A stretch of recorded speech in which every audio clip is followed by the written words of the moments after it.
तो स्वागत है आप सभी का प्यारे से प्लेटफॉर्म कुंती कुशवाहा एसएसटी में। बच्चों, हम क्लास 8 की सामाजिक विज्ञान पढ़ रहे हैं, जिसमें हमने फर्स्ट चैप्टर पढ़ लिया है। आज हम उसी का सेकंड चैप्टर पढ़ेंगे। ये आपकी संसाधन और विकास वाली बुक है, जिसका सेकंड चैप्टर है भूमि, मृदा, जल, प्राकृतिक वनस्पति और वन्यजीव संसाधन।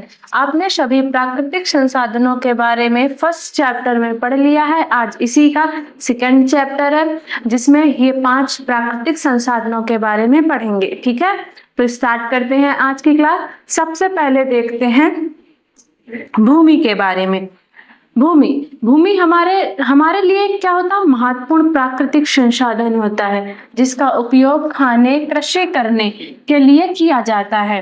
ठीक है, हम भूमि के बारे में, हमारी आवश्यकताएं जितनी भी होती हैं वो लगभग भूमि में, क्योंकि हमें घर बनाना है तो भूमि, सड़क बनाना है तो भूमि, कोई उद्योग स्थापित करना है तो भूमि चाहिए, है ना। तो भूमि क्या हो जाता है? हमारे लिए एक महत्वपूर्ण प्राकृतिक संसाधन हो जाता है। ठीक है, भूमि का वितरण।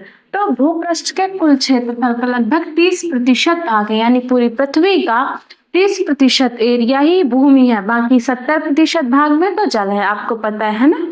तो 30% भाग में भूमि, और वो भी, उसमें भी असमान वितरण है लोगों का। मतलब 30% एरिया में भी लोग समान रूप से वितरित नहीं है हर जगह। कहीं कहीं बहुत अधिक जनसंख्या है और कहीं कहीं बहुत कम जनसंख्या है। तो ऐसा क्यों होता है? ठीक है, देखते हैं ये किस कारण से होता है। तो उबड़ खाबड़ स्थलाकृति, पर्वत के तीव्र ढाल, मरुस्थल क्षेत्र में विरल अथवा निर्जन जनसंख्या पाई जाती है। यानी जो उबड़ खाबड़ स्थलाकृति होती है, जैसे पर्वत पठार, वहां जनसंख्या कम निवास करती है। ऐसे ही पर्वत के तीव्र ढाल और मरुस्थल क्षेत्र, जैसे हमारा थार का मरुस्थल है, यहाँ जनसंख्या कम निवास करती है। यहाँ विरल तथा निर्जन जनसंख्या निवास करती है। वहीं उर्वर मैदान और नदी घाटियों में सघन जनसंख्या निवास करती है। और जो उर्वर घाटियां, जहाँ उपजाऊ मृदा होती है और नदी घाटियां होती हैं, पानी की सुविधाएं होती हैं, वहाँ जनसंख्या सघन बसी होती है। जैसे हमारा यूपी बिहार का एरिया है, तो वहाँ जनसंख्या कितनी ज्यादा है? क्यों है? क्योंकि वहाँ गंगा यमुना बेल्ट है और जड़ोर मृदा पाई जाती है, जहाँ से, जिस कारण से वो भूमि क्या है? उपजाऊ है। तो लोगों की आवश्यकताएं वहाँ पूरी होती हैं, तो लोग वहाँ अधिक निवास करते हैं, है ना। आगे देखते हैं भूमि का उपयोग। तो भूमि का उपयोग बहुत से कार्यों के लिए किया जाता है। कृषि, वन की खनन, सड़कों और उद्योगों की स्थापना। यानी हमें कृषि करना है तो भूमि चाहिए। वन की कोई राष्ट्रीय उद्यान या वन्यजीव अभ्यारण्य आपने देखे होंगे, तो ये कहाँ होते हैं? भूमि पर ही तो होते हैं। खनन क्रिया करना है, सड़कों का निर्माण करना है और उद्योगों की स्थापना करना है, तो मुख्य रूप से कहाँ करेंगे? भूमि पर करेंगे, है ना। भूमि का उपयोग समझ में आए। आगे देखते हैं भूमि उपयोग के कारक। तो भूमि उपयोग के 2 कारक होते हैं, भौतिक कारक और मानवीय कारक। भौतिक कारक कौन कौन से होते हैं? स्थलाकृति, मृदा, जलवायु, खनिज और जल की उपलब्धता। स्थलाकृतियां यानी जहाँ क्या होती है? जहाँ मैदानी भाग होते हैं, जहाँ उपजाऊ मृदा होती है, जहाँ की जलवायु सम होती है और खनिज उपलब्ध होते हैं, जल की उपलब्धता होती है, वहाँ क्या होती है? जनसंख्या अधिक निवास करती है। जब जनसंख्या अधिक निवास करेगी तो वहाँ भूमि उपयोग अधिक होगा। ठीक है, दूसरा है मानवीय कारण। मानवीय कारण जनसंख्या प्रौद्योगिकी। जनसंख्या बढ़ रही है, ठीक है। जब जनसंख्या बढ़ रही है तो उनकी आवश्यकताएं, लोगों को रहने के लिए मकान चाहिए, है ना, खाने के लिए अनाज चाहिए, तो उसके लिए क्या करना पड़ेगा? खेती करना चाहिए। रोजगार के अवसर चाहिए, उसके लिए इंडस्ट्री स्थापित करनी पड़ेगी, तो वो हम कहाँ करेंगे? भूमि पर करेंगे। तो उसके लिए हमें भूमि चाहिए। प्रौद्योगिकी हो गया, टेक्नोलॉजी, जहाँ प्रौद्योगिकी होगी, रोजगार के अवसर उपलब्ध होंगे, उस एरिया में लोग अधिक निवास करते हैं, है ना। तो ये समझ में आया। आगे देखें, आगे है स्वामित्व के आधार पर भूमि का विभाजन, यानी ओनरशिप के आधार पर भूमि। ठीक है, तो स्वामित्व के आधार पर 2 प्रकार की भूमि होती है। एक तो निजी भूमि, जो हमारा प्राइवेट लैंड होता है, और दूसरा सामुदायिक भूमि, यानी कम्युनिटी लैंड। ठीक है, तो देखते हैं कि निजी भूमि क्या होती है। निजी भूमि क्या होती है? जो निजी व्यक्तियों के स्वामित्व में होती है, उसे हम बोलते हैं निजी भूमि, यानी जिसका मालिक सिर्फ एक व्यक्ति होता है। जैसे आपका घर है, ठीक है, तो आपके पापा या दादा का होगा, दादाजी का होगा, है ना। खेत होंगे तो आपके पापा या दादाजी का, माने यानी कहना चाहिए तो वो आपकी क्या है, निजी संपत्ति है आपके पिताश्री की, उस पर कोई अधिकार नहीं कर सकता। आप लोग आएंगे और आपके घर में रहेंगे तो क्या आप रहने देंगे? हाँ, रिश्तेदार आए वो अलग बात होती है ना, क्योंकि वो अपने होते हैं। लेकिन अगर कोई पूरा गांव आपके घर में बसने चला जाए तो आप रहने दोगे? नहीं रहने दे। क्यों? क्योंकि वो आपकी निजी भूमि है। फिर आता है सामुदायिक भूमि। सामुदायिक भूमि क्या होती है? जो समुदाय के स्वामित्व में होती है। जैसे आपके गांव में कोई, आपके गांव या नगर में कोई उद्यान होगा, पार्क होगा, है ना, तो वहां सब लोग जाते हैं ना, कि किसी के साथ भेदभाव होता है कि तुम नहीं जाओ, तुम नहीं जाओ, सब जाते हैं, है ना। तो वो क्या होता है? सामुदायिक भूमि होता है, यानी वो समुदाय की संपत्ति होती है। इसे हम साझा संपत्ति भी कहते हैं, ठीक है। सामुदायिक भूमि का आगे देखें। आगे हमारी भूमि की बढ़ती मांग। भूमि की बढ़ती मांग, जनसंख्या और उसकी मांग सदैव बढ़ रही है। आपको पता है कि जनसंख्या क्या हो रही है? बढ़ रही है। और हमारी भी भूमि क्या है? सीमित है। हमारा भूमि क्या है? सीमित संसाधन है। और भूमि के स्थान के अनुसार भूमि की गुणवत्ता में भी अंतर है, यानी सभी जगह उपजाऊ भूमि नहीं है, कहीं कहीं पर है। और लोगों ने क्या किया कि सामुदायिक भूमि पर व्यापारिक क्षेत्र बनाने और नगरीय क्षेत्रों में घर बनाने और ग्रामीण क्षेत्रों में कृषि योग्य भूमि का विस्तार करने के लिए क्या किया? भूमि पर अनाधिकृत हस्तक्षेप करना शुरू कर दिया। जो हमारी सामुदायिक भूमि है वहां लोग क्या करना चाहते हैं? खेती करने के लिए, घर बनाने के लिए उस पर गैर कानूनी रूप से अपना अधिकार जमा के बैठे हैं कि वो क्या है, क्योंकि भूमि क्या है? सीमित संसाधन, तो लोगों को रहने के लिए जगह, तो उस पर वो क्या कर रहे हैं? अनाधिकृत हस्तक्षेप कर रहे हैं, ठीक है।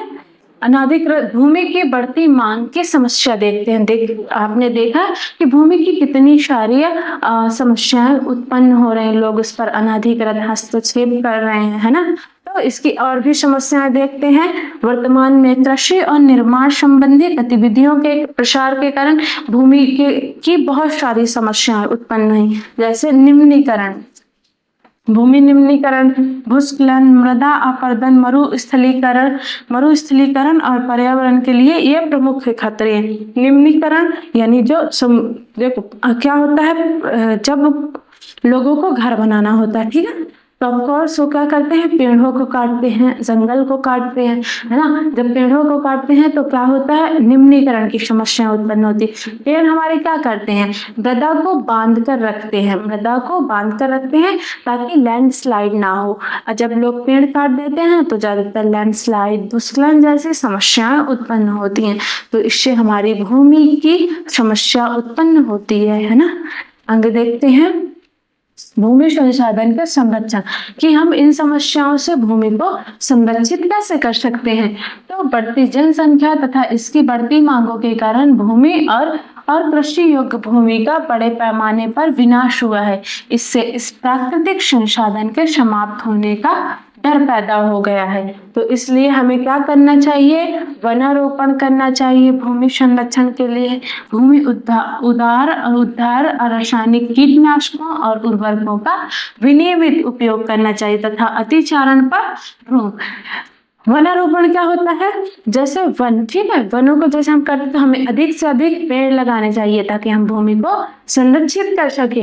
भूमि उद्धार, जो हमारी बंजर भूमि है उसे हमें कृषि योग्य बनाकर उस पर खेती करना चाहिए। और रासायनिक कीटनाशकों और उर्वरकों का जितनी जरूरत है, ठीक है, उर्वरक खाद की और रासायनिक कीटनाशकों की हमें उतना ही प्रयोग करना चाहिए, क्योंकि जब हम इसका अधिक मात्रा में उपयोग करते हैं तो ये भूमि को हानि पहुंचाता है ना। तो इसका हमें क्या करना चाहिए? विनियमित उपयोग करना चाहिए। फिर आता है अतिचारण पर रोक। जो अतिचारण, पशुओं को चराने का, तो पशुओं को एक जगह पर नहीं चराना चाहिए, उनकी जगह जो है चेंज करनी चाहिए, क्योंकि एक जगह चराने पर क्या होगा? वहां की जो घास है वो सब खत्म हो जाएगी, तो फिर वहां भूमि निम्नीकरण की समस्याएं उत्पन्न होती हैं। तो हमें क्या करना चाहिए? अतिचारण पर भी रोक लगाना चाहिए। ठीक है। फिर दूसरा हमारा महत्वपूर्ण संसाधन है मृदा। हमने भूमि को पढ़ा कि भूमि क्या होती है, ठीक है, इसकी कौन कौन सी समस्याएं होती हैं और इसे कैसे संरक्षित किया जा सकता है। अब मृदा को देखते हैं, क्योंकि मृदा भी कहीं ना कहीं भूमि का भाग है और ये भी एक महत्वपूर्ण संसाधन है। तो मृदा क्या होता है? पृथ्वी के पृष्ठ पर जो दानेदार कणों के आवरण की पतली परत को क्या कहते हैं? मृदा कहते हैं। दानेदार, सॉरी, ये क्या है? दानेदार। तो पृथ्वी के पृष्ठ पर जो दानेदार कणों के आवरण की पतली परत होती है, ठीक है, उसे क्या कहते हैं? मृदा कहते हैं। मृदा का निर्माण कैसे होता है? तो चट्टानों से प्राप्त खनिजों और जैव पदार्थ पर पाए जाने वाले खनिजों से होता है। मृदा का निर्माण कैसे होता है? खनिजों के टूटने से। यानी जो चट्टानें होती हैं, जब चट्टानें टूटती हैं और टूटती कैसे हैं? तापमान और वायु के कारण, ठीक है। जब उस पर लगातार तापमान और वायु वर्षा होती है तो चट्टानें क्या होती हैं? टूटती हैं अपक्षय की क्रिया के कारण। तो जब वो टूटती हैं तो क्या होती है? छोटी छोटी चट्टानों पर या छोटे छोटे कंकु पत्थरों पर क्या होती है? विभक्त हो जाती हैं। फिर उसमें क्या होता है? जो जैव पदार्थ अपघटित, जैसे हमारे पेड़ पौधे सड़ जाते हैं ना, पेड़ पौधे और पशु पक्षी, तो अपघटित होकर जब उस पर मिलते हैं तो वो किसका निर्माण करते हैं? मृदा का निर्माण करते हैं। यह अपक्षय की प्रक्रिया के माध्यम से बनती है। खनिजों और जैव पदार्थों का सही मिश्रण मृदा को क्या बनाता है? उपजाऊ बनाता है, ठीक है। आगे देखें, आगे हमारा मृदा परिच्छेदिका क्या होती है? तो मृदा परिच्छेदिका क्या होती है? सबसे नीचे जो मृदा की लेयर्स होती हैं, ठीक है। तो मृदा के ऊपर, मृदा ऐसा नहीं है कि मिट्टी भूमि पर मृदा ही मृदा है। मृदा सिर्फ 1 सेंटीमीटर यानी थोड़ी से, ये जो ऊपरी होती है ना, बहुत नीचे तक मृदा नहीं होती, लगभग मिट्टी जो होती है भूमि पर उसकी पतली लेयर होती है और उसके नीचे क्या होती है? बालूगाद, फिर अपक्षय चट्टानें होती हैं, नीचे जनक चट्टानें होती हैं। आपने कभी बोरवेल होते देखा होगा, तो आपने देखा होगा कि कैसे जब बोरवेल होता है तो उसमें क्या होता है? जैसे जैसे बोरवेल होता है तो उससे छोटे छोटे कंकड़ पत्थर निकलने लगते हैं, तो चट्टानें टूट कर पत्थर निकलने लगते हैं ना धीरे धीरे। तो कहाँ से निकलते हैं? ये जनक चट्टानें नीचे सबसे होती हैं, जनक चट्टानें, जिसे बेडरॉक कहा जाता है। फिर अपक्षय, ये चट्टानें जब टूटती हैं तो इसे अपक्षय चट्टानी पदार्थ कहते हैं। फिर तीसरी लेयर्स जो होती है वो बालूगाद, मतलब ये सबसे नीचे से शुरू हो रहा है, ठीक है। फिर बालूगाद क्ले के साथ उपमृदा होती है और सबसे ऊपर होती है ह्यूमस और वनस्पति के साथ ऊपरी मृदा। यह मृदा जो होती है ये सबसे उपजाऊ होती है। क्या होती है? सबसे उपजाऊ होती है। यहीं पर पेड़ पौधे होते हैं, ठीक है। आगे देखते हैं मृदा निर्माण को प्रभावित करने वाले कारक कौन कौन से होते हैं। तो मृदा को निर्धारित करने वाले 5 मुख्य कारक होते हैं। कौन कौन से? सबसे पहला होता है जनक सेल। जनक सेल जो चट्टानें होती हैं, ठीक है, वो मृदा निर्माण में महत्वपूर्ण भूमिका निभाती हैं। जो रंग, गठन, रासायनिक गुणधर्म, खनिज मात्रा, पारगम्यता को निर्धारित करती है। फिर दूसरा होता है उच्चावच तुंगता और ढाल मृदा के संचय को निर्धारित करती है। तीसरा वनस्पति और प्राणीजात और सूक्ष्म जीव ह्यूमस निर्माण की दर को प्रभावित करते हैं। वनस्पति प्राणीजात कैसे मृदा के निर्माण में सहयोग प्रदान करते हैं? तो जब ये वनस्पति प्राणीजात जो पेड़ पौधे की पत्तियां होती हैं वो सड़कर अपघटित होकर मृदा पर मिलती हैं, है ना। और ऐसे ही प्राणीजात जो होते हैं तो वो भी तो जब क्या हो जाते हैं, मर जाते हैं, तो उसमें अपघटन की क्रिया होती है और फिर वो ह्यूमस का निर्माण करते हैं ना। तो ये मृदा में मिलकर मृदा को क्या बनाते हैं? ह्यूमस निर्माण, यानी मृदा को उपजाऊ बनाते हैं। फिर समय मृदा प्रतिच्छेदिका की मोटाई को निश्चित करता है। मृदा के निर्माण में समय भी एक महत्वपूर्ण भूमिका निभाता है, क्योंकि आपने 1 सेंटीमीटर, जो 1 सेंटीमीटर मृदा को बनने में पता कितने वक्त लगते हैं? सैकड़ों वर्ष, कहीं हजारों वर्ष लगते हैं। तो कहीं ना कहीं समय भी एक महत्वपूर्ण कारक होता है मृदा के निर्माण में। दूसरा होता है जलवायु, सबसे लास्ट होता है जलवायु, जो तापमान, वर्षा, अपक्षय और ह्यूमस निर्माण की दर को प्रभावित करता है। आपने पढ़ा ना कैसे तापमान एवं वर्षा के कारण अपक्षय की प्रक्रिया होती है, जिससे मिट्टी का निर्माण होता है ना। समझ में आया? आगे चले, मृदा निम्नीकरण देखते हैं। मृदा निम्नीकरण क्या होता है? तो मृदा निम्नीकरण, मृदा अपरदन और मृदा क्षरण मुख्य संसाधन के लिए दो मुख्य खतरे हैं। मृदा निम्नीकरण मृदा का टूटना होता है, ठीक है। मानवीय और प्राकृतिक दोनों ही कारकों से मृदाओं का निम्नीकरण, मानव भी मृदा के निम्नीकरण और प्राकृतिक दोनों कारणों से मृदा का निम्नीकरण हो सकता है। मृदा के निम्नीकरण में सहायक कारक कौन कौन से होते हैं? मृदा निम्नीकरण किन किन कारणों से होता है? तो वनोन्मूलन, अतिचारण, रासायनिक उर्वरकों और कीटनाशकों का अत्यधिक उपयोग, वर्षा, दोहन, भूस्खलन और बाढ़ जैसी समस्याओं के कारण मृदा निम्नीकरण होता है। मैंने अभी बताया था कि वनोन्मूलन की अगर हम वनों को काटते हैं, ठीक है, तो कहीं ना कहीं वहाँ मृदा निम्नीकरण की समस्या उत्पन्न होती है। ऐसे ही बताया था कि जब रासायनिक कीटनाशकों और उर्वरकों का उपयोग हम जरूरत से ज्यादा करते हैं तो मृदा की उपजाऊ क्षमता समाप्त होती है, जो मृदा के निम्नीकरण पर प्रभाव डालती है। तो हमें क्या करना चाहिए? वनोन्मूलन करना चाहिए, ज्यादा से ज्यादा वृक्षारोपण करना चाहिए। मृदा संरक्षण की विधियां, हम मृदा को संरक्षित कैसे कर सकते हैं? तो पहला मल्च बनाना। मल्च बनाना क्या होता है? जैसे हम कृषि करते हैं तो पेड़ों के आसपास हमें क्या करनी चाहिए? सूखी घास या इस तरह के प्लास्टिक रैपर से क्या करना चाहिए? उसे ढक देना चाहिए, ठीक है। तो जो यहाँ की उसके आसपास की एरिया की जो मृदा होती है वो क्या होगी? नमी इस पर रहेगी। तो जब नमी रहेगी तो वो मृदा क्या रहती है? उपजाऊ रहती है ना। तो इसे क्या कहते हैं? मल्च बनाना। फिर वेदिका फॉर्म, बड़े बड़े जो पहाड़ी एरिया होते हैं वहाँ पहाड़ों को काटकर मल्चिंग प्रक्रिया के द्वारा, ठीक है, सीढ़ी नुमा खेती करनी चाहिए, सीढ़ीदार। क्योंकि अगर हम पहाड़ों पर डायरेक्ट खेती करेंगे तो क्या होगा? मृदा फिसल कर पानी के बहाव से क्या होगी? नीचे आएगी। तो उसे हम क्या करना चाहिए? मृदा को काट कर, ठीक है, खेती करना चाहिए। तो वो होता है वेदिका फॉर्म। और तीसरा होता है रक्षक मेखलाएं। रक्षक मेखलाएं क्या होती हैं? जब खेतों के चारों तरफ बड़े बड़े पेड़ लगाए जाते हैं ताकि जब वृक्ष वो हवा चले, ठीक है, तो वो वृक्ष क्या करे? हवा को रोक ले, पानी को रोक ले, तो जो हमारी फसल होती है उसे हम खराब होने से बचा सकते हैं, ठीक है। तो और फसल खराब होने से बचा सकते हैं। और जो मिट्टी है तो हवा के बहाव से क्या होती है? उड़ती जाती है ना। तो उसे भी हम क्या कर सकते हैं? मिट्टी के बहाव को भी रोक सकते हैं। आगे समुच्च रेखीय रोधिकाएं। समुच्च रेखीय रोधिकाएं क्या होती हैं? हम उस पर भूमि पर क्या करके सीधे सीधे जुताई ना करके उसे समुच्च रेखीय रोधिकाएं बनाए ताकि जो पानी का बहाव है वो क्या हो? तो सीधा ना बहकर टेढ़ा मेढ़ा। तो इससे क्या होती है? भूमि का कटाव कम होता है। फिर चट्टान बांध बनाना, ठीक है, और बीज की फसल उगाना, ये सारे क्या है? मृदा को संरक्षित करने के तरीके हैं। आगे देखते हैं जल। तीसरा हमारा महत्वपूर्ण प्राकृतिक संसाधन है जल। जल क्या होता है? भूमि मृदा के बारे में हमने पढ़ लिया, अब तीसरा जल के बारे में पढ़ेंगे।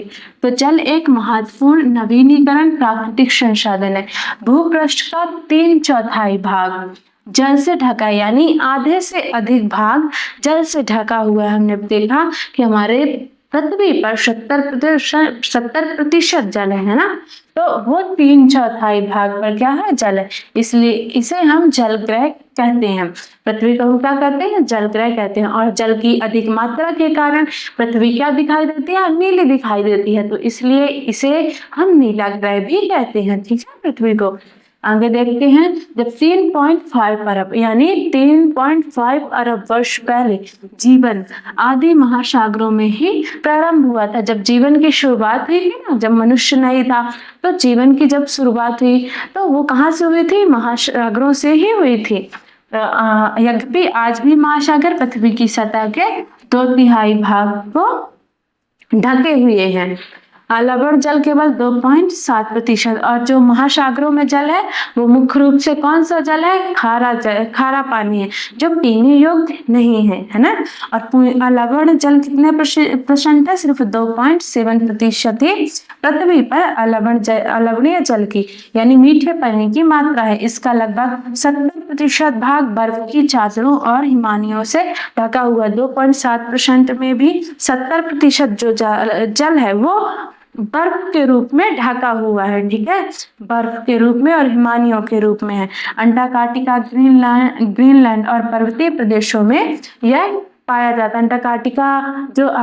अंटार्कटिका वो है, ठीक है, महाद्वीप है, वो पूरा बर्फ की चादरों से ढका है। तो ये किस प्रकार की बर्फ की चादरों से ढका है?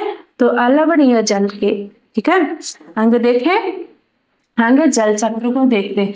ये सोचो कि जो हमारा जल है, ठीक है, अब 2.7% जल में 70% से अधिक जल वो किस पर? हिमानियों में ढका है। तो पीने योग्य जल की मात्रा सिर्फ 1% बची। जब 1% जल, सोचो कितनी कम मात्रा है ना, 1% जल पीने और जितनी भी हमारी जरूरतें हैं वो जल से। तो ये जल आता कहाँ से है? निम्न तो ये जल चक्र की प्रक्रिया के द्वारा होता है। तो इसे समझते हैं। जल चक्र क्या होता है? वाष्पीकरण। जब जल वर्षा के रूप में क्या आता है? नीचे आता है ना, तो वो तालाबों और किसमें? महासागरों, नदियों में भर जाता है। और फिर जब इस पे धूप यानी तापमान पड़ता है, धूप लगती है, तो ये क्या होता है? धीरे धीरे गर्म होकर वाष्प के रूप में ऊपर उठता है। और ऊपर उठता है तो ऊपर उठने पर ये क्या करता है? बादल का, जैसे मान लो ये क्या है? नदियां है, ठीक है, ये क्या है? नदी है। और नदी से जब ये जल क्या होता है? वाष्प के रूप में ऊपर उठता है। वाष्प के रूप में ऊपर उठ के फिर ये ठंडा होकर क्या करता है? बादलों का निर्माण करता है। और बादलों का निर्माण होने के बाद फिर इसमें अधिक दाब होने के कारण फिर ये वर्षा करता है। तो हमारे ये प्रक्रिया लगातार होती है। इसीलिए क्या होती है? जो पृथ्वी पर जल की मात्रा है वो क्या है? कम है। और इसी से जल जो है हमें पीने के लिए मिलता है। तो जल एक नवीकरणीय संसाधन है, यानी इसका निर्माण क्या हो जाता है? जल्दी हो जाता है, ठीक है। आगे देखें, आगे है जल उपलब्धता की समस्याएं। जल उपलब्धता की कौन कौन सी समस्याएं? तो जल की कमी है, वो हमने पढ़ ही लिया है कि जल की कमी आपको पता चल ही गया है। दूसरा है जल प्रदूषण। हम जल उपलब्धता की समस्याएं कौन कौन सी हैं? ठीक है, तो जल की कमी हो गया। और दूसरा जल की प्रदूषण, हम इतनी मात्रा में जल को प्रदूषित करते हुए, ये जानते हुए कि जल एक सीमित संसाधन है, ठीक है, ये पीने के लिए बहुत कम है, फिर भी हम क्या कर रहे हैं? जल को प्रदूषित कर रहे हैं। इसका अनाधिकृत उपयोग, मतलब बहुत अधिक मात्रा में उपयोग कर रहे हैं। तो हमें क्या करना चाहिए? जल जब सीमित है, ठीक है, तो उसका हमें केयरफुली यूज करना चाहिए। तो जल की कमी हो गई, जल प्रदूषण हो गया, जो उद्योगों से निकलता जल है उसे क्या करना चाहिए? वो नदियों पर मिलता है, तो उससे क्या होता है? जल प्रदूषण। ऐसे बहुत से कारण है जल प्रदूषण के। फिर तीसरा है अत्यधिक उपयोग, जल का अत्यधिक उपयोग करना, ठीक है, ये भी क्या है? जल प्रदूषण की समस्या है। आगे देखें, जल उपलब्धता की समस्याओं में विश्व के कई प्रदेशों में जल की कमी है, ठीक है। अधिकांश अफ्रीका हो गया, पश्चिम एशिया हो गया, दक्षिण एशिया हो गया और पश्चिम संयुक्त राज्य अमेरिका के भाग, उत्तर पश्चिम मैक्सिको, दक्षिण अमेरिका के भाग और संपूर्ण ऑस्ट्रेलिया अलवणीय जल की आपूर्ति यानी पीने योग्य जल की कमी से क्या है? पीने योग्य जल की कमी का सामना कर रहे हैं। ये देश ऐसे जलवायु प्रदेशों में स्थित है जहां अक्सर सूखा पड़ता है और उसमें जलभाव की अधिक समस्या बनी रहती है, मतलब वहां जल बहुत कम मात्रा में है। आगे देखते हैं, तो हमें जल का संरक्षण, किस प्रकार हम जल का संरक्षण कर सकते हैं? जल की इतनी सारी समस्याएं हैं, तो उसे बचाना भी तो है। तो कैसे बचा सकते हैं? तो सबसे पहला वर्षा जल संचयन। जो वर्षा का जल होता है उसे हमें क्या करना चाहिए? संरक्षित करके रखना चाहिए। मतलब वर्षा के छोटे छोटे क्या करना चाहिए? जब बारिश होती है तो जल व्यर्थ हो जाता है, उसे क्या करना चाहिए? छोटे छोटे डैम बनाकर या छोटे छोटे टैंक बनाकर उसे स्टोर करना चाहिए, उसको स्टोर कर लेना चाहिए। फिर दूसरा, जल का सही उपयोग करना चाहिए, यानी जल का जहां हमें जरूरत है वहीं जल का उपयोग करें, अधिक मात्रा में जल का उपयोग नहीं करना चाहिए। तीसरा, जल प्रदूषण नियंत्रित करना। जो जल का इतना प्रदूषण, उसे नियंत्रित करना चाहिए। जल को प्रदूषित होने से बचाना चाहिए। इसकी बहुत सारी विधि है। जैसे हम क्या कर सकते हैं कि जब वर्षा होती है, उद्योगों का वहित माल है, वो डायरेक्ट नदी पर जाता है तो जल को प्रदूषित करता है। तो हमें क्या करना चाहिए, ऐसी बहुत सारी समस्याओं से जो जल को प्रदूषित करती हैं उन्हें हमें क्या करना चाहिए, रोकना चाहिए। फिर चौथा है सिंचाई के बेहतर तरीके अपनाने चाहिए। सिंचाई के बेहतर तरीके, पानी का ड्रिप टू ड्रिप हम सिंचाई कर सकते हैं और स्प्रिंकलरों से जहाँ जरूरत है खेतों पर, ठीक है, जितना पेड़ों को जरूरत है उतना पानी देना, है ना।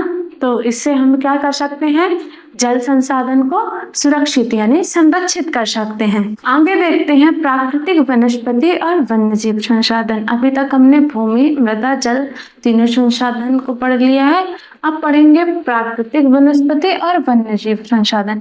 प्राकृतिक वनस्पति क्या होती है, जो पेड़ पौधे बिना मानव हस्तक्षेप के यानी जिसमें मानव कोई हस्तक्षेप नहीं करता है ना, वो पौधे अपने आप उग जाते हैं, उन्हें प्राकृतिक वनस्पति कहते हैं। और वन्यजीव क्या होते हैं, जो जीव जंतु स्वतंत्र रूप से वनों पर रहते हैं, उन्हें वन्यजीव कहते हैं। ठीक है, तो प्राकृतिक वनस्पति और वन्य जीवन को देखते हैं। तो प्राकृतिक वनस्पति और जो वन्य जीवन होते हैं, वन्य जीव होते हैं, वो केवल स्थलमंडल, जलमंडल और वायुमंडल के बीच जुड़े एक सक्रिय क्षेत्र में ही पाए जाते हैं, जिसे हम जैव मंडल कहते हैं। जैव मंडल यानी जहाँ जीवन पाया जाता है। और जीवन कहाँ पाया जाता है, स्थल मंडल बस में, स्थल मंडल और जलमंडल। ठीक है, सीधे वायु बस में तो जीव जंतु जिंदा नहीं रह सकते ना, उन्हें वायु भी चाहिए, जल भी चाहिए और रहने के लिए स्थल भी चाहिए। तो उस क्षेत्र को कहते हैं जैव मंडल। यहाँ ये तीनों चीजें, स्थल मंडल, जल, वायुमंडल, ये तीनों होते हैं, यहाँ जीवन पॉसिबल होता है। इसीलिए प्राकृतिक वनस्पति और वन्य जीव जैव मंडल में पाए जाते हैं। ठीक है, आगे देखें परितंत्र। इकोसिस्टम क्या होता है, परितंत्र सभी जीवित जातियां जब जीवित रहने के लिए परस्पर एक दूसरे से क्या होती हैं, संबंधित होती हैं, तो इस जीवन आधारित तंत्र को हम कहते हैं परितंत्र। परितंत्र में सभी जीव जंतु एक दूसरे से संबंधित होते हैं अपने भोजन के लिए। जैसे मानव अपने भोजन के लिए किस पर निर्भर है, पेड़ पौधे पर निर्भर है। और पेड़ पौधे किस पर निर्भर है, प्रकाश संश्लेषण की क्रिया द्वारा वो अपना भोजन बनाते हैं, है ना। तो सब क्या है, एक दूसरे पर निर्भर है। तो इसी निर्भरता को परितंत्र कहते हैं, जब अपने जीवन को चलाने के लिए जीव जंतु एक दूसरे पर क्या हो, निर्भर हो। ठीक है, आगे देखें, आगे है पौधे की उपयोगिता। पौधों की क्या क्या उपयोगिता होती है, तो पौधे से हमें फल, लेटेक्स क्या होता है, जो रबर होती है उसे लेटेक्स कहते हैं। तरपीन का तेल, गोंद, औषधि पौधे और कागज प्रदान करते हैं। और प्राणियों को आश्रय पौधे प्रदान करते हैं। पेड़ पौधे प्राणियों को आश्रय देते हैं ना, और ऑक्सीजन उत्पन्न करते हैं, मृदा संरक्षण में मदद करते हैं। और रक्षक मेखला भी हमने पिछले भूमि वाले में पढ़ा कि कैसे रक्षक मेखलाएं भूमि को क्या करती हैं, संरक्षित करती हैं। तो पौधे की उपयोगिता समझ में आ गई। आगे देखें वन्य जीव, वाइल्ड लाइफ चार होती हैं। कौन कौन से, जंतु, पक्षी, कीट और जलीय जीव, ये क्या होते हैं, वन्य जीव होते हैं। तो वन्य जीव के अंतर्गत जंतु, पक्षी, कीट एवं जलीय जीव रूप आते हैं। उनसे हमें दूध, मांस, फल और ऊन प्राप्त होता है। कीट जैसे मधुमक्खी हमें क्या देती है, शहद देती है और फूलों के परागण में मदद करती है। और परितंत्र में अपघटक के रूप में क्या करती है, महत्वपूर्ण भूमिका निभाती है। कौन, मधुमक्खी। ठीक है, और चिड़िया अपने भोजन के लिए कीटों पर निर्भर होती है। चिड़िया क्या करती है, कीटों को खाती है ना अपने भोजन के लिए, और अपघटक के रूप में कार्य करती है। ऐसे ही जो गिद्ध होता है वो मृत जीव जंतुओं को खाता है, और मृत जब जीव जंतुओं को खाता है तो वह एक अपमार्जक का काम करता है, क्योंकि पर्यावरण को स्वच्छ बनाए रखने में क्या करता है, हेल्प करता है हमारी। जैसे इमेजिन करो कि जो जीव जंतु क्या हो जाते हैं, मर जाते हैं, तो मरने के बाद क्या होते हैं, सड़ते हैं, फिर वो पता नहीं किस तरह स्मेल करते हैं, है ना, स्मेल करते हैं। तो उन्हें क्या करता है, गिद्ध खाते हैं। तो इससे हमारा पर्यावरण क्या होता है, सुरक्षित होता है। यह पर्यावरण के लिए एक अपमार्जक का काम करता है और पर्यावरण का एक महत्वपूर्ण शोधक समझा जाता है। इसलिए प्राणी चाहे बड़े हों या छोटे, सभी परितंत्र के संतुलन बनाए रखने के लिए क्या होते हैं, अनिवार्य होते हैं। है ना।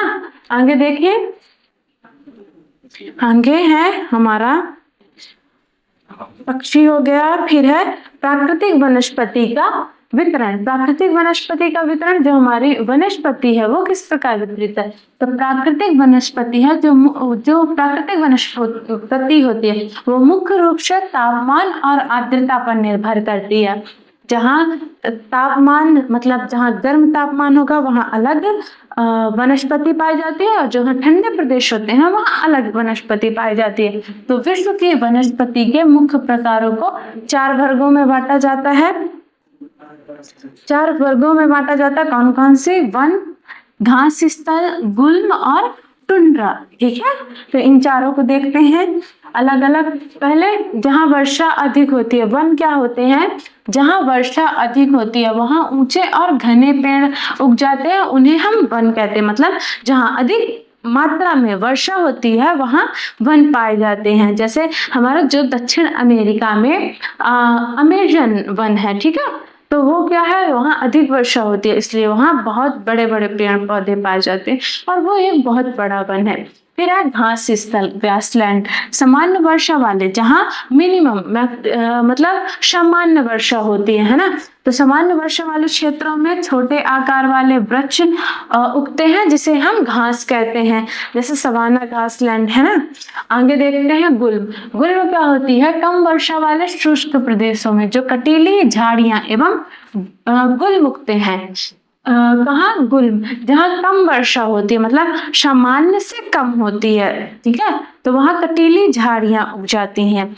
जैसे कैक्टस के पेड़ उगते हैं ना जिसमें कांटे लगे होते हैं, तो कटीली झाड़ियां उगती हैं, तो उसे हम क्या कहते हैं? गुल्म कहते हैं। फिर टुंड्रा प्रदेश। टुंड्रा प्रदेश कहाँ क्या होते हैं?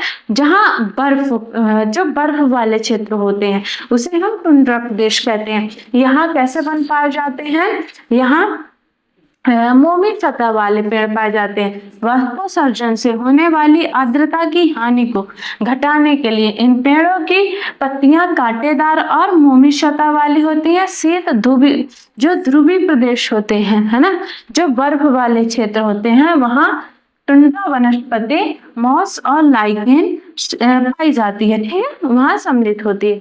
आगे देखें, पिछली 2 शताब्दियों में विश्व में जितने लोग थे इस समय उनसे कई अधिक लोग हैं। ये तो आपको पता है, जनसंख्या कितनी अधिक मात्रा में बढ़ी है।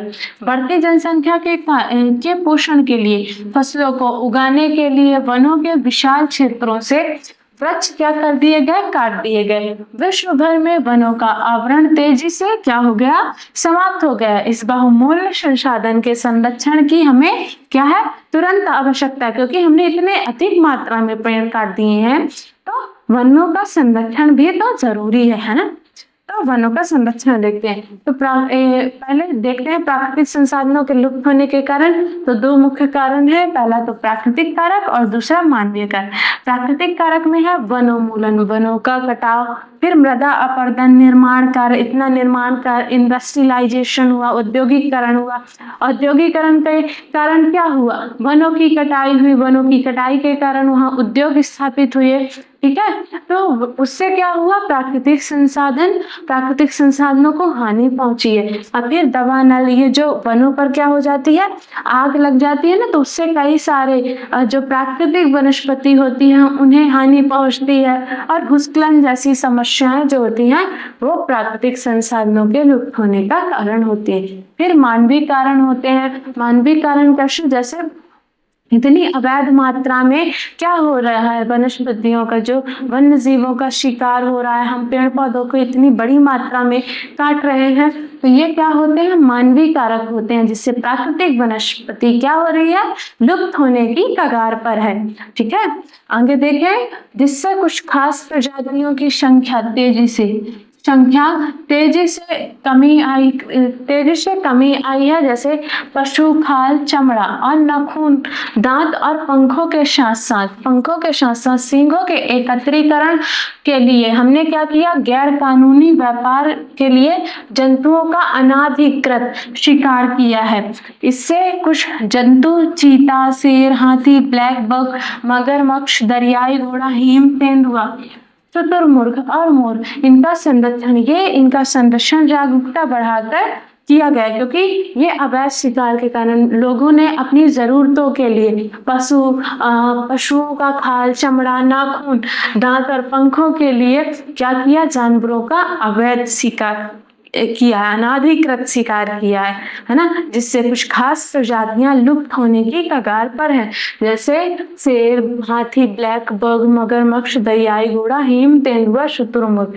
इसलिए इन्हें हमें क्या करना चाहिए, संरक्षण जागरूकता बनाना चाहिए, लोगों को जागरूक करना चाहिए कि जीव जंतुओं को और जो प्राकृतिक वनस्पति होती हैं उन्हें क्या करे, संरक्षित करे, है ना। तो राष्ट्रीय उद्यान, उसके लिए राष्ट्रीय उद्यान और जीव जंतुओं के संरक्षण के लिए राष्ट्रीय उद्यान, वन्य जीव अभ्यारण्य, जैव मंडल निश्चय और हमारी प्राकृतिक वनस्पति और वन्य जीवन को सुरक्षित रखने के लिए बनाए गए क्या क्या, राष्ट्रीय उद्यान, वन्य जीव अभ्यारण्य और जैव मंडल निश्चय। सक्रिय घाटियों, झीलों और आर्द्र भूमि का संरक्षण मूल्यवान संसाधन नष्ट होने से बचाने के लिए आवश्यक है। ठीक है, आगे देखें कार्यक्रम, कुछ खास सरकार द्वारा कुछ खास कार्यक्रम भी चलाए जाने चाहिए। प्रादेशिक और सामूहिक स्तर पर जागरूकता कार्यक्रमों जैसे सामाजिक वानिकी, वन महोत्सव को प्रोत्साहित करना चाहिए। समाज के प्रति वानिकी, वन महोत्सव को प्रोत्साहित करना चाहिए। जो स्कूल के बच्चे होते हैं उन्हें प्राकृतिक कैंपों में ले जाने के लिए प्रोत्साहित करना चाहिए, उन्हें दिखाना चाहिए कि हम उन्हें कैसे संरक्षित करें, है ना। तो कुछ खास कार्यक्रम चलाए जाने चाहिए। इसमें एक परियोजना भी चलाई गई, परियोजना भी अभी ये वाली स्लाइड छूट गई है ना। तो बहुत से देश पक्षियों और पशु को मारने और उनके व्यापार के विरुद्ध है। भारत में शेरों, चीतों, हिरणों, भारतीय सारंग और मोर को मारना क्या है, अवैध है। कौन कौन से जानवरों को, शेरों, चीतों, हिरणों और भारतीय सुरंग मोर को मारना क्या है, अवैध है ना। आगे देखते हैं, ये हमारी लास्ट स्लाइड है जिसमें हम CITES, ये एक परियोजना है, ठीक है, इसके बारे में पढ़ते हैं। CITES क्या है, the convention on international trade in endangered species of wild fauna and flora. सरकारों के बीच एक अंतरराष्ट्रीय समझौता है। इसका उद्देश्य है यह सुनिश्चित करना कि वन्य प्राणी एवं पौधे के नमूनों को अंतरराष्ट्रीय व्यापार से उनके जीवन को कोई खतरा ना हो। मोटे तौर पर पशुओं की 5000 जातियों और पौधों की 28,000 जातियां रक्षित की गई। भालू, डॉल्फिन, कैक्टस, प्रवाल, आर्किड, ये क्या हो गया, आर्किड और एलो कुछ इसके उदाहरण हैं, ठीक है। तो ये पूरी स्लाइड, ये वाला प्राकृतिक वनस्पति और वन्य जीव वाला पूरा चैप्टर आपका जो भूमि, मृदा, जल, प्राकृतिक वनस्पति, वन्य जीव संसाधन था, ये पूरा चैप्टर क्लियर हुआ, ठीक है, समाप्त हुआ। अगर आपको ये चैप्टर समझ में आया हो तो वीडियो को लाइक करें, चैनल को सब्सक्राइब करें और अपने दोस्तों के साथ जरूर शेयर करें, ठीक है। Thank you. वीडियोस बनाने हैं, फिल्मोरा है ना।